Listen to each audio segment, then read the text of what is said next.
In this video, we will discuss a theorem about constant functions. So this theorem says if f prime of x equals 0 for all x in the open interval from a to b, then f, the original function, is constant on the open interval from a to b. So I want to give a sketch of the proof. So proof sketch. And we will apply the mean value theorem to this. So the way I'm going to get it started is, because I'm trying to show this function is constant on the whole interval, I need to show that at any two x values in this interval, I have the same output, the same y value. So I'm going to let x1 and x2 be arbitrary numbers in the interval, in the open interval from a to b. All right. And let me just assign some order to them with, let's say x1 is the smaller of the two. x1 is the smaller out of the two. Okay, now we will apply the mean value theorem, MVT, to our interval. The interval x1 to x2.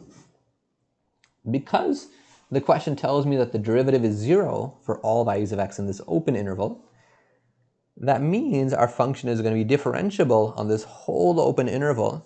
And because my interval is smaller, x1 and x2 are some numbers in the open interval from a to b,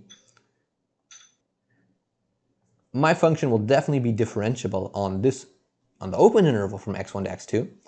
And it's definitely going to be continuous on the closed interval from x1 to x2 as well. Those are the details I'm going to skip. That's why this is just going to be a proof sketch. I want to get to the heart of the argument. So when we apply the mean value theorem now, it says, oh, there's going to be a number c where the derivative at c equals the slope of the secant line, which is f of x2 minus f of x1 over x2 minus x1. All right, and based on what I'm given in the question, the derivative is 0 for all values of x in this interval. So f prime of c, this has got to be equal to 0. All right, and if this whole fraction equals 0, that must mean that the numerator equals 0. And if the numerator is 0, that means that f of x1 has got to be equal to f of x2. All right, and this shows that f has the same output, the same y value for the inputs x1 and x2. But x1 and x2 were arbitrary.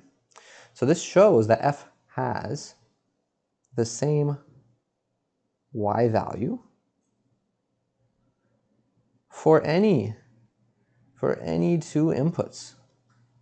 Because the x1 and x2 are arbitrary, I could have repeated that argument with any two inputs. So i.e. that is to say that f is constant. All right.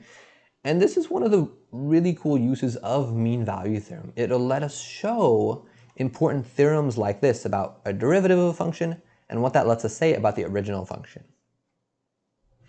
And if we think about what this theorem is saying, we've seen the opposite direction or the converse of this before. We've already seen that if f is a constant function, then its derivative is 0. This theorem lets us now say the reverse of that. If the derivative is 0 for all values of x, then that original function is constant, which seems like it should be intuitively true, but to sketch it, we needed this technical argument that involved the mean value theorem. And the mean value theorem is helpful with that because the equation in it lets us connect a derivative to the original function.